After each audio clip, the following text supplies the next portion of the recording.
Alors merci beaucoup à la Maison Commune pour l'invitation pour parler de ça. Donc si j'ai bien compris, j'ai une vingtaine de minutes, donc je vais essayer de faire ça en 15 si vous avez des questions ensuite. Alors bon, pourquoi parler de manga? Si vous voulez, avec l'asso Alter Capitae, on essaye de parler de décroissance au plus grand nombre, au monde économique, aux plus jeunes, etc. Et en passant par des textes très scientifiques où c'est pas toujours facile de toucher tous les publics. Et j'avais lu notamment un ouvrage qui s'appelle L'écologie pirate de Fatima Wassak, où elle met en lien l'écologie dans les quartiers populaires avec One Piece, que j'avais trouvé vraiment extrêmement intéressant.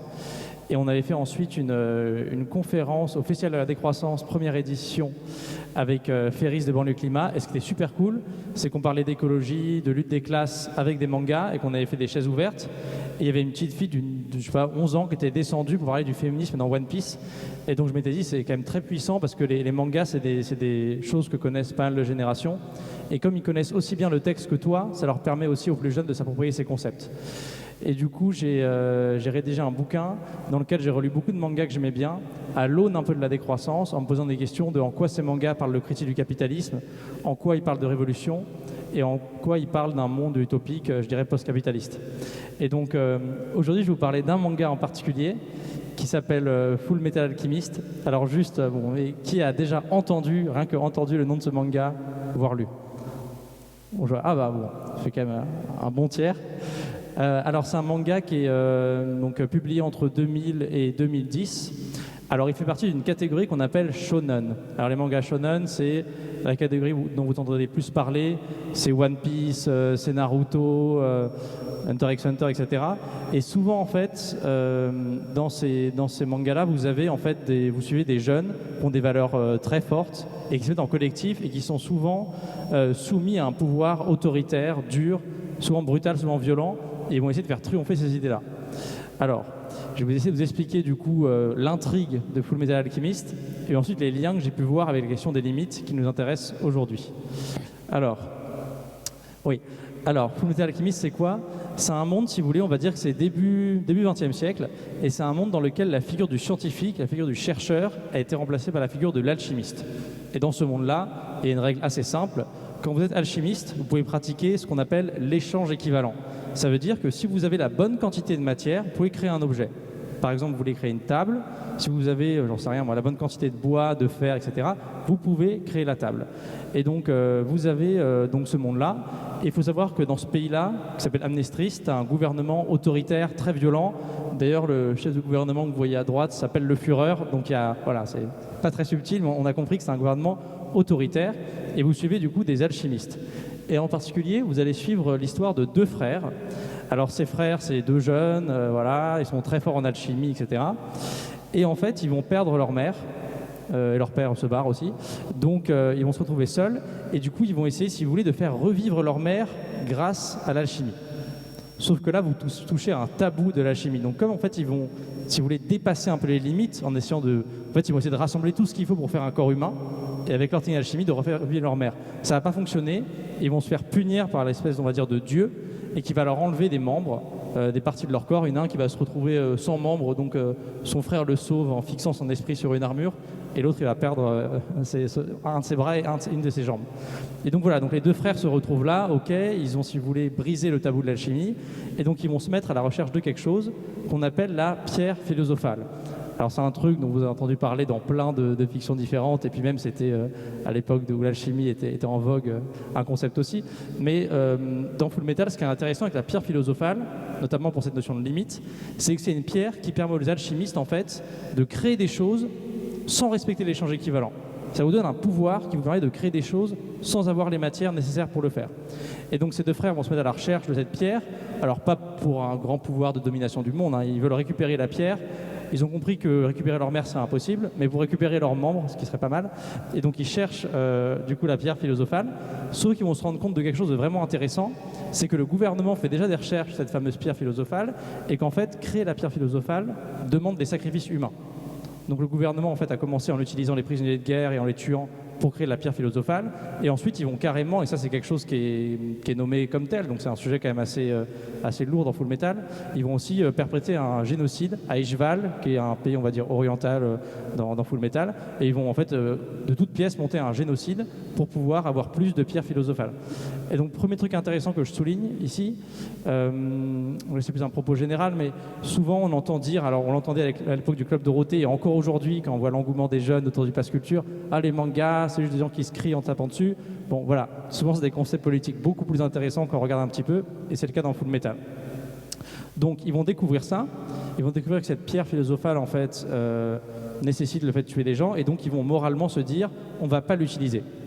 Et ils choisissent de ne pas utiliser la pierre philosophale, et ils vont plutôt s'opposer au gouvernement, parce que le gouvernement, lui, veut fabriquer une énorme quantité de pierres. Alors pourquoi ? Parce que le gouvernement, si vous voulez, a été entre guillemets noyauté par quelqu'un que vous voyez là. C'est un peu compliqué de vous expliquer son histoire, mais disons que c'est quelqu'un d'un peu spécial. En fait, c'est quelqu'un qui pense pouvoir créer une humanité sans péché. Et donc qui va, si vous voulez, extraire de lui-même les péchés capitaux. Et donc vous allez avoir personnifié dans Full Metal les 7 péchés capitaux qui vont faire un peu ses bases œuvres. Et donc si vous voulez, vous avez une confrontation entre deux notions de pouvoir, avec celui-là en fait qui, on va le voir après, qui lui veut avoir un pouvoir pour une question de domination, alors qu'en fait, du coup, un des deux frères, là, Edward, lui ce qu'il voulait c'était simplement avoir la pierre pour réparer une erreur qu'il avait commise. Et en fait, du coup, Full Metal, à travers ça, touche à plusieurs notions de limites. Déjà la question de la limite de notre humanité. Parce qu'en fait, du coup, l'antagoniste principal, pourquoi il veut autant de pierres philosophales ? Alors, en fait, c'est vraiment une référence, je pense, au mythe de Prométhée. Donc, je ne sais pas si tout le monde voit le mythe de Prométhée, mais voilà. Et du coup, en fait, cet antagoniste-là, du coup, il voulait avoir assez de pierres philosophales pour avoir assez de pouvoir pour avaler Dieu. Voilà. Et donc, il va monter, si vous voulez, jusqu'au ciel grâce au pouvoir qu'il a accumulé, et il va se retrouver face à la porte de la vérité. Bon, c'est compliqué à caractériser dans Full Metal exactement, mais on va dire que c'est un peu la morale supérieure, un peu le Dieu, quoi. Et donc il arrive en face de la porte de la vérité, et en gros, Dieu va plus ou moins lui dire qu'il a eu tort, et il va simplement l'avaler pour le punir d'avoir voulu dépasser ce qu'était l'humanité, c'est-à-dire d'être un simple humain, et qu'il ne pouvait pas avaler Dieu. Il ne pouvait pas avoir une soif de connaissance qui dépasse Dieu, et il devait garder une part de mystère. Et donc il se fait punir à la fin pour ça. Oui, donc ça c'est la première limite que je vois, du coup la limite à notre humanité. Une autre qui est beaucoup creusée dans Full Metal, c'est la question de la limite à la recherche. Parce que du coup, en fait, dans Full Metal, les alchimistes, c'est un peu comme des chercheurs d'État, si vous voulez. Donc ils touchent de l'argent de l'État, et en échange, ils doivent produire du savoir. Sauf que l'État va leur demander, et c'est un peu, pour ceux qui font des sciences dures, ce que vivent un peu les gens dans l'université actuellement, mais on va demander chaque année de sortir des nouveaux papiers, de faire de nouvelles recherches. Donc il y aura une pression à la production qui sera insupportable pour beaucoup des alchimistes. Donc certains, du coup, on va les forcer à participer au génocide, et ensuite, ils auront des remords, pour le dire vite. Et d'autres, notamment cette personne-là qui s'appelle Shu Tucker, du coup, c'est un alchimiste, et lui, il vit heureux avec, du coup, sa fille et son chien, sachant qu'il a perdu sa femme l'année d'avant. Et en fait, du coup, on lui met la pression, il va perdre son titre d'alchimiste s'il ne trouve pas une nouvelle expérience innovante pour le gouvernement. Donc il est sous pression, Et pour ceux qui ont vu le manga ou lu, ça va créer une des pires scènes du manga, parce que du coup, voilà, je vois des gens qui ont aussi de la tête au fond, mais c'est horrible ce moment, pour ceux qui l'ont lu. Mais en gros, finalement, à la fin, il va créer une chimère entre sa fille et son chien. Voilà, pour montrer au gouvernement une chimère qui arrive à comprendre la langue humaine. Donc ça va lui permettre de garder son titre et son financement, mais par contre, du coup, il va devenir assez fou. Et d'ailleurs, sa fille chimère, là, que vous voyez, elle sera à peine capable de parler, elle dira juste « je veux mourir », elle se fera d'ailleurs tuer à la fin. Parce qu'en fait, vous avez quelqu'un d'autre qui, lui, en fait, utilise une alchimie différente, qui essaye de résoudre ça, et donc en fait, il tue cette chimère-là. Mais c'est intéressant, cette critique de la recherche qu'on voit et du productivisme dans Full Metal, donc les limites de cette productivisme dans la recherche que je trouve intéressant. Il y a évidemment aussi pour moi la question de la limite à la technologie. Donc à pierre philosophale, si vous voulez, vous pouvez vous dire « ah purée, c'est une super technologie, voilà, comme pourrait être, j'en sais rien, la fusion nucléaire ou quoi, qui permet de s'absoudre des limites, d'avoir un pouvoir de construction incroyable ». Sauf que on oublie souvent, mais toutes ces technologies ont un prix. Dans le cas de Full Metal, du coup, c'est très très concret, parce que c'est le prix du sang, c'est-à-dire qu'il faut tuer des gens pour la créer, mais ça nous rappelle quand même que beaucoup de technologies qu'on met en place, notamment pour la transition énergétique, ont elles aussi un coût élevé, et quand on pense à l'exploitation qu'on fait dans les pays du Sud global, notamment par exemple dans les mines, on voit qu'il y a un coût, y compris justement physique, à ces technologies-là. Et je pense que c'est ce que nous rappelle aussi pas mal ce manga. Et puis dernière chose qui est intéressant, et ça pour le coup je le souligne parce que c'est un truc qu'on voit dans beaucoup de mangas. J'en parlerai après, mais c'est un peu comme dans One Piece. Mais finalement, vous allez avoir ce Edward là qui lui aussi va se retrouver face à la porte de la vérité à la fin. Et lui, en fait, à la fin, il va dire un peu à la porte de la vérité que lui, tout ce qu'il veut, c'est que son frère retrouve son corps et qu'il est prêt pour ça à renoncer à son pouvoir d'alchimiste.